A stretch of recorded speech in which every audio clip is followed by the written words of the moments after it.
back, everyone. Another gorgeous day out hiking with my co-host puppies, and this video is going to be about the Moab race, Moab 240.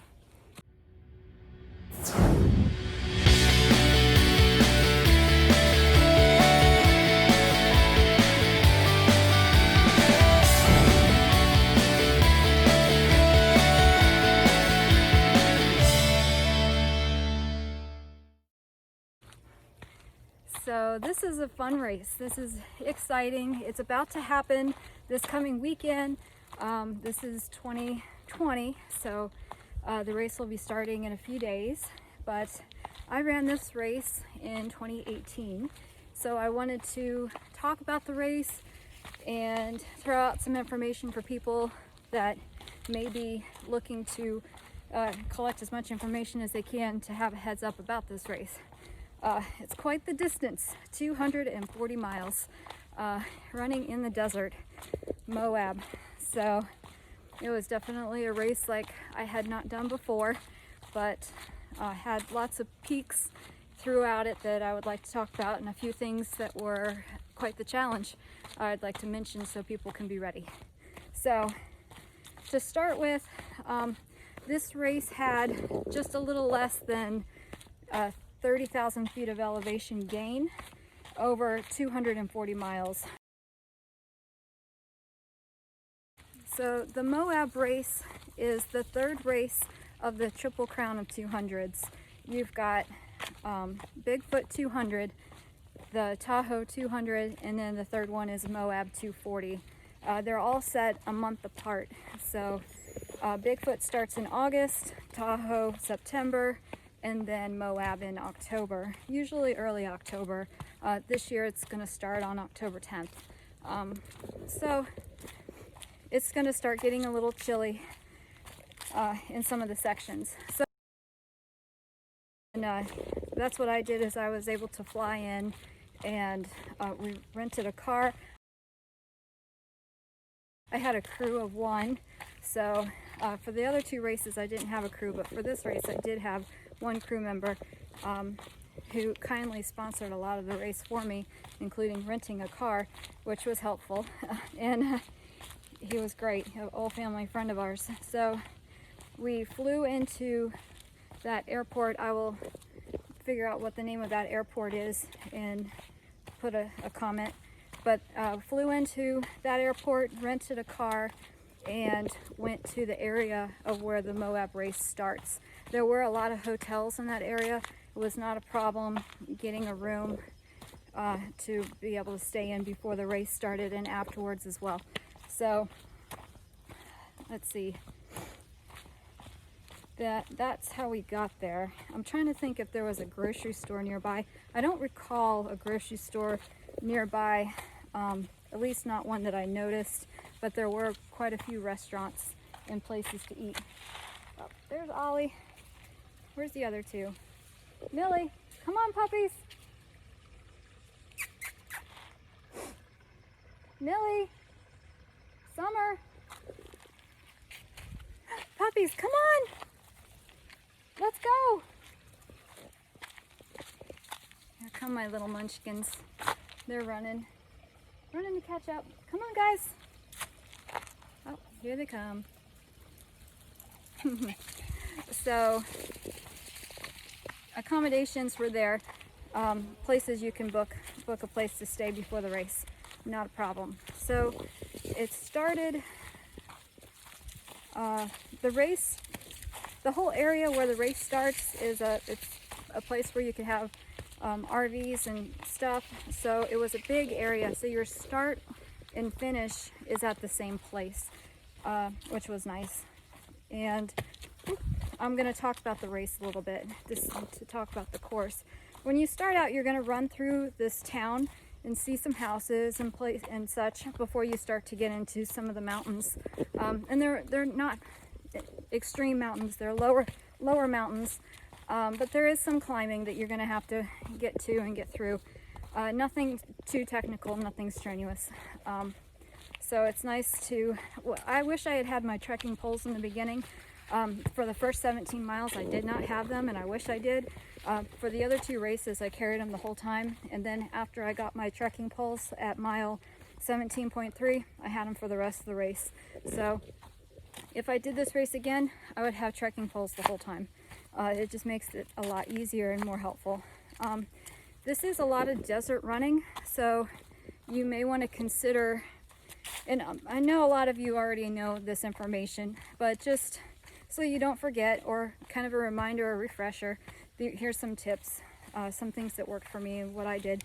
I, throughout the whole race, used gaiters, different things you can put on your shoes, your ankles, to keep the dirt, dust, rocks off.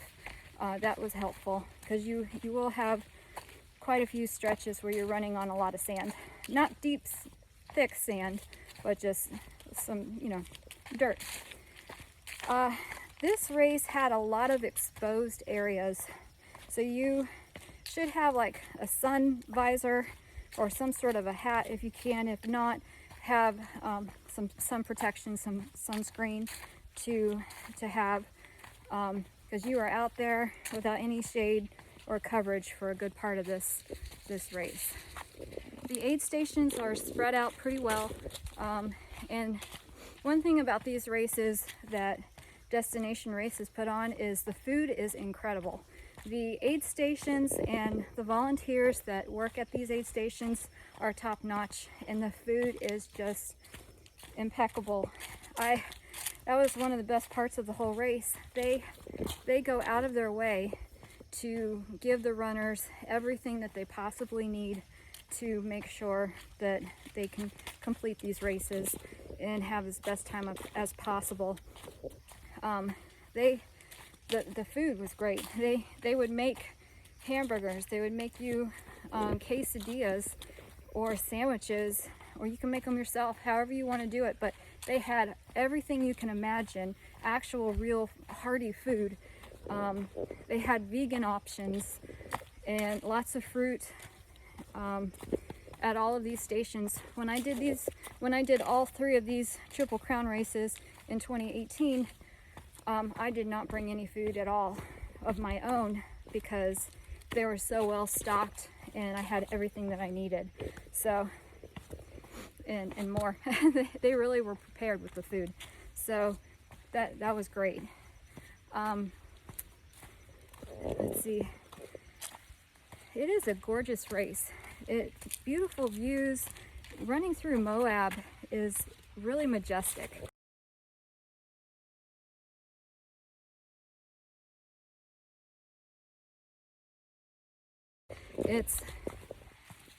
It is very exposed and everything, but I saw terrain that I had never seen before. It was interesting and beautiful to see. I especially loved running through Moab at night. I loved it. It was gorgeous. And there's some places where there was a lot of ATV traffic, but they really stayed out of your way and didn't bother you, so that wasn't a problem. Some of the stretches were quite long and straight and seemed to go on forever, but I didn't mind it too much. I would usually just put on an audiobook or a podcast and just cruise through it. But something to keep in mind is at night the temperatures did start to drop and it would get chilly and windy. So have a couple extra layers. Always have rain gear with you, no matter what. You never know when you're going to have rain. We were fortunate on this race in 2018. We didn't have, not that I recall, I don't remember having any rain at all in that race, but always be ready for it. If not, you can use your poncho or rain gear as an extra layer to combat the wind if you needed to. But some of those long stretches where you're really out in the exposed area did get kind of windy and chilly at night when the temperatures would drop at night. So when I did the race, we had sleep stations that were designated spots along the course. That was pretty helpful. They have big, thick blankets, tents. Some of them are heated, some of them are not, but it was great for a runner to be able to go lay down for a little bit and get some rest. I had a crew in a car, so for this particular race I did not use the sleep station and I just slept in the car. For the other races, when I did use the sleep station for Bigfoot and Tahoe, it was rather noisy. Some people would snore, some people would be going in and out of the tent. There's people all around the tent, and car doors slamming. I'm an extremely light sleeper, so that was a challenge for me, but I did get a sufficient amount of rest to get through these races. But bring some earplugs, that's my point, is bring some earplugs if you want to have some peace, or have a crew that has a car. Either way. But I do know for this race, 2020, just because of the COVID virus, they are not having sleep stations. So from what I hear, I have a friend that's doing this race this year. I'll be following him and can't wait to see how he does. But he's going to be bringing a tent to set up, an easy setup tent to, take a rest in when he needs to. One good thing about these races, and first of all, they're very organized. Some of the aid stations, you can have a drop bag there, and then they'll bounce that drop bag forward. Not to every aid station, but it's designated and clearly detailed, listed. So you can have a drop bag at one station. After you get through that station, you get what you need. They'll bounce it, 50 or so miles forward, and you'll have a few different drop bags that you can do that with. So have some extra rain gear, warm weather clothes, clean dry socks, any kind of particular food that you would need, and have it all in there in case you run into an issue or a problem. But you will, when they say they're going to bounce it forward, my bags were always there and ready. I never had to wait or had an issue with that. So not to say that can't happen, but I'm just saying that with this particular race and these volunteers, they were very good.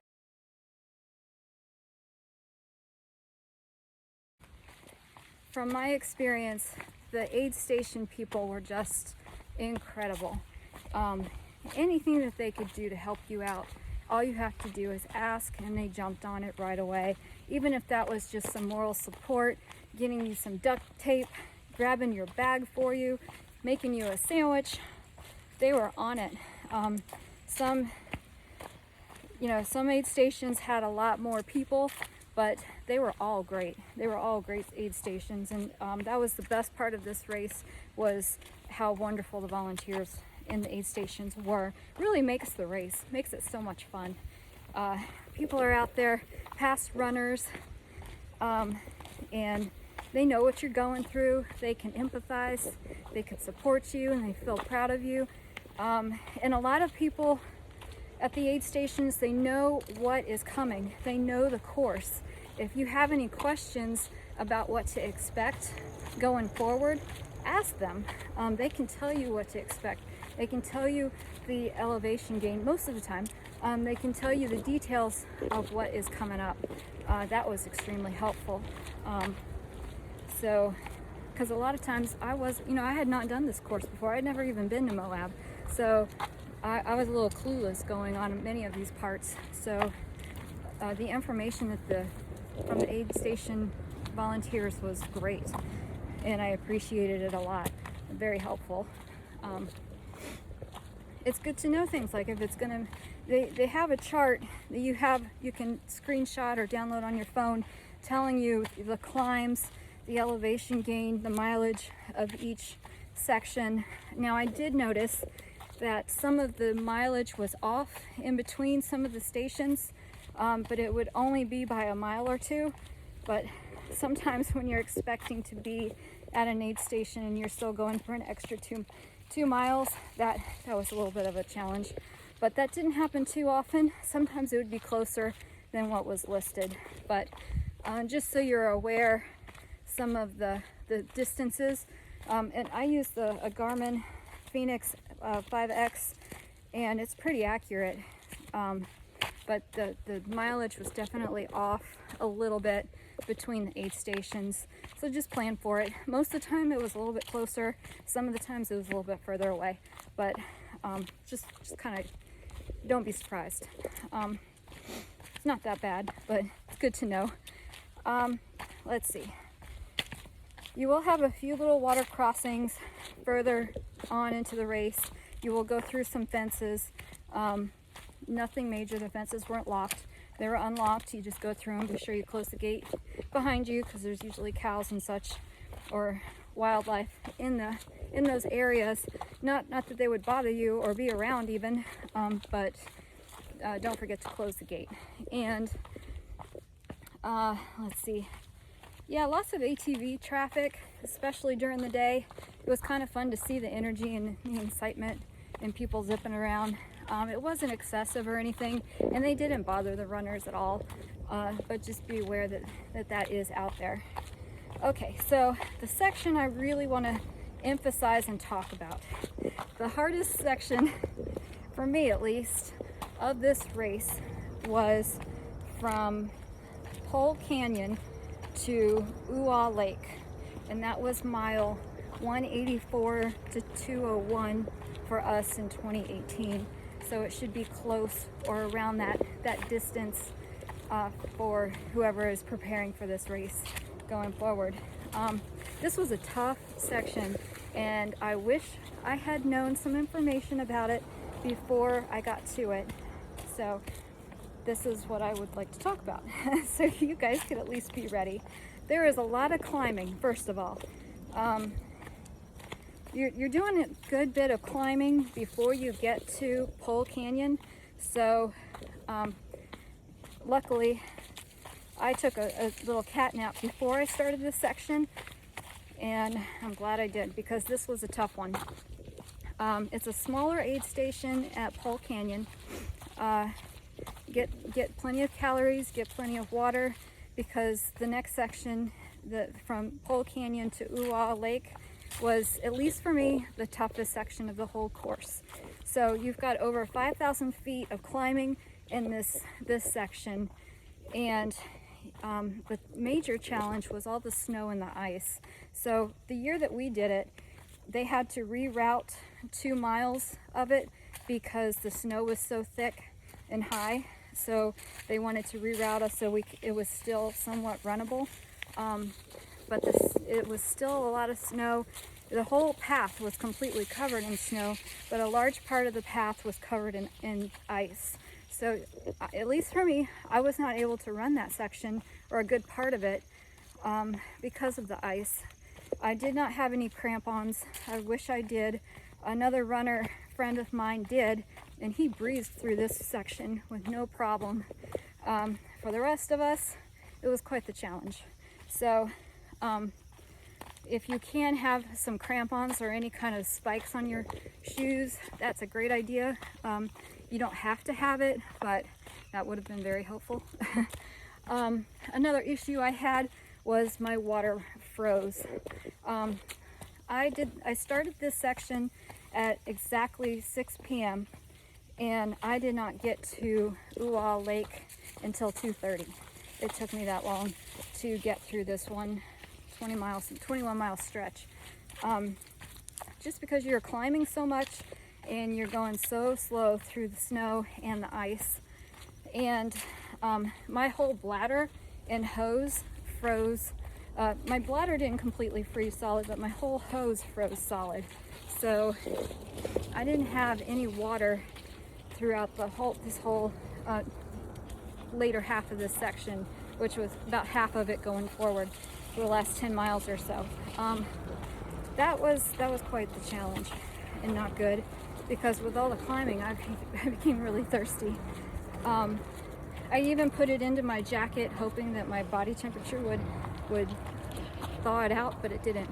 So by the time I got to Ooh Lake, I was so thirsty. This was a great big aid station with heaters and soup and lots of food, so that was really great to get into, but the whole trek there was quite the challenge. Unfortunately, one girl got hypothermia and ended up having to go to the hospital in this section. I felt terrible for her.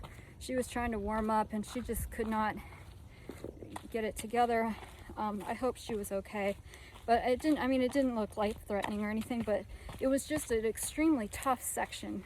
And if you're prepared and ready, you can breathe through it just fine. I had a lot of layers, and I kept my head and my neck covered and warm, and I did not have a problem at all with the temperature. I just wished my water had not frozen.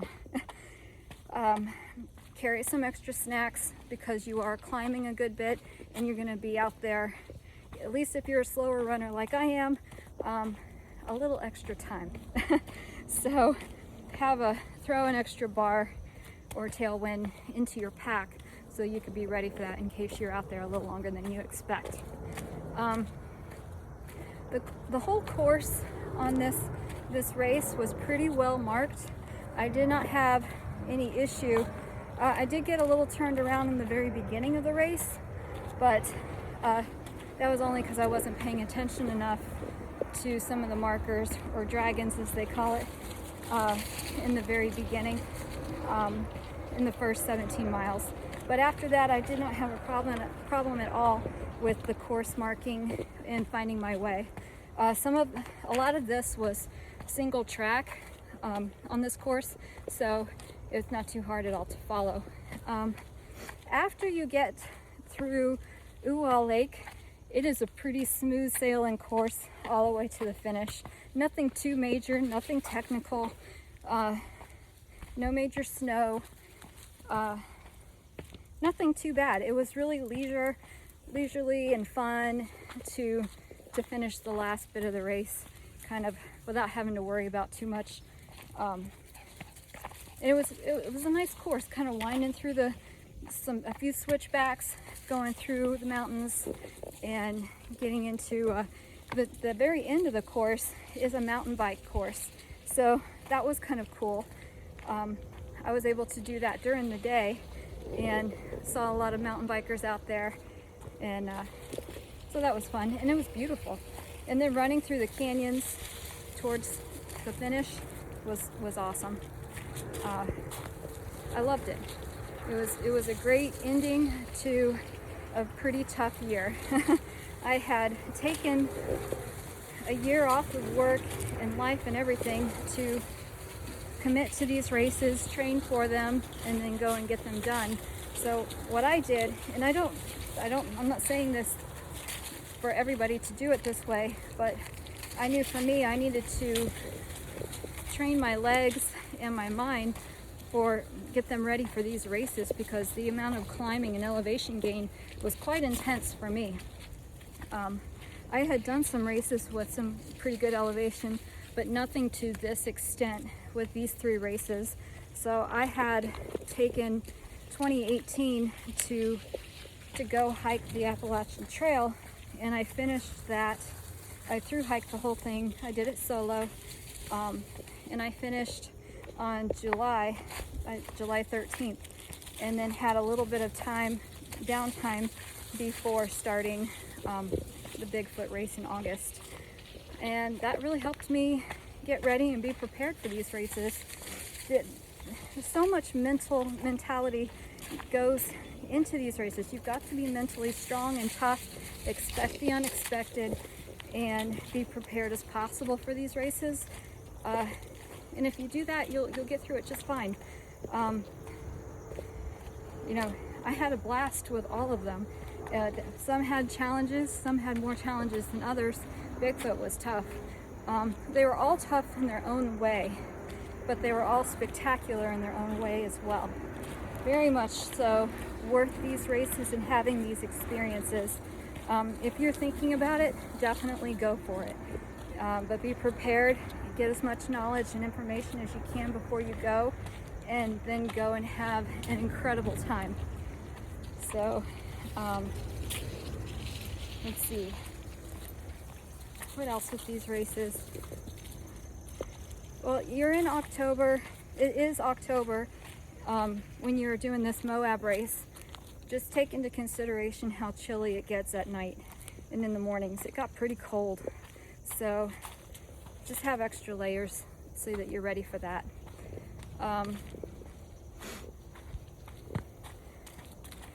This course was not too technical. Other than that one section, there wasn't anything, no bouldering, no climbing of rocks or anything too terrible, except for that one section with a lot of elevation gain. So this was a more relaxing race, if I could say, of all of them. They do give you plenty of time to do this. Like I said, I'm not a super fast runner. I'm a slow and steady runner, and I did not have a problem at all with this race. I was able to get some sleep and rest, and didn't have any problem like having too much sleep deprivation. I had plenty of time to keep moving slow and steady, but still have time to rest. So that was pretty good. They give you 112 hours to do it. At least they did the year that I did it, which in my opinion was plenty of time. I had time to spare, so that's good to know. A little less than 3,000 feet of elevation climbing, or a little less than 30,000. So this was a lot less than the other two races for sure. You are going to be pretty spread out on this race. There was a lot of times in this race where I was alone by myself. I didn't see anybody, because 240 miles is a good distance for people to spread out. So you're not always going to be in pretty close proximity to other people, which was not a problem. It's kind of nice having that solitude and just cruising along. It was fun. It did get pretty windy. There was those exposed sections where you were out there on these long stretches of road. It got very windy, so bring some extra rain gear to kind of counteract that if you can. If I can give any advice, I would say just have plenty of stuff to keep your mind occupied. That's what helps me a lot. And so I had downloaded movies, I had podcasts, audiobooks, music playlists, various ones. I had playlists with my favorite music, playlists with really upbeat music, so I would listen to that at night if I was exhausted and needed something to switch it up. I would have, and that was pretty much it. That's the resources that I used, and that worked well for me. At night when I was really tired, I would put on a movie to try to get into that, and that helped a lot when it keeps you focused and keeps you thinking. So there's an app.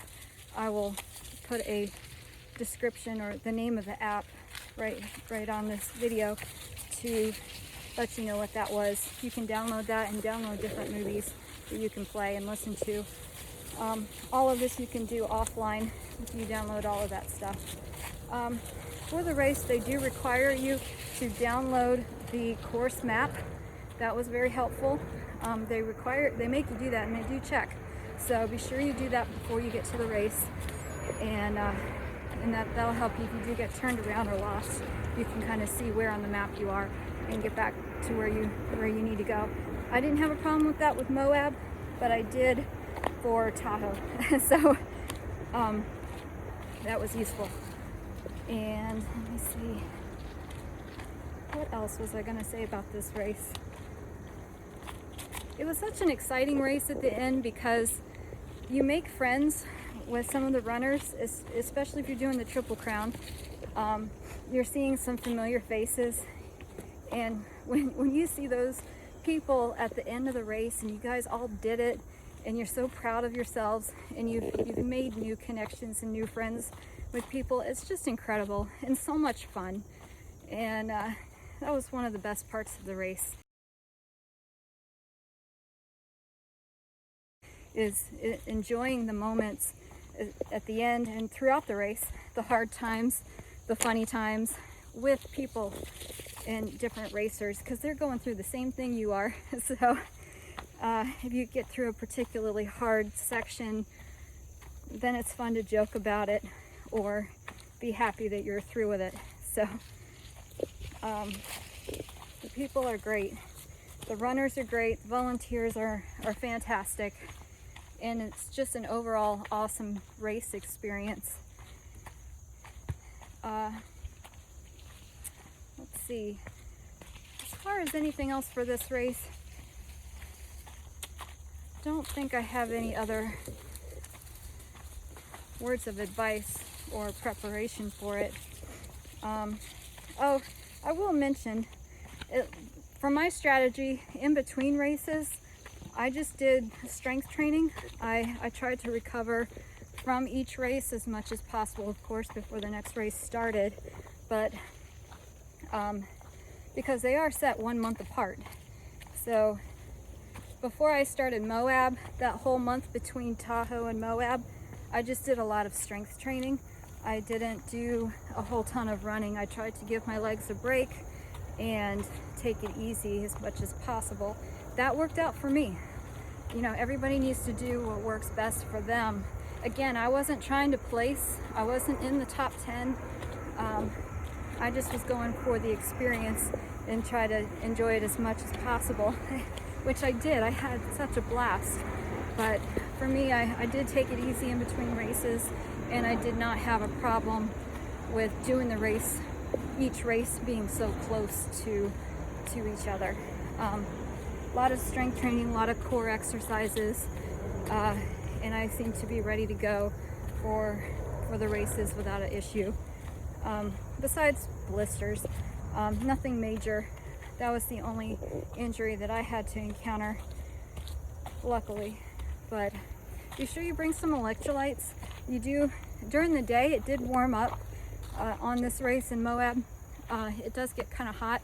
And I was even running in a t-shirt for a while during Moab, during the middle of the day when it did get warm. And you are sweating out there, so bring some sort of electrolyte replacement, because I was starting to get some cramps, but after taking that, it fixed it right up and I didn't have a problem. But luckily I had it. If I remember correctly, they did have some S caps at the aid stations, but you can't count on it, so bring some of your own. Have a blast.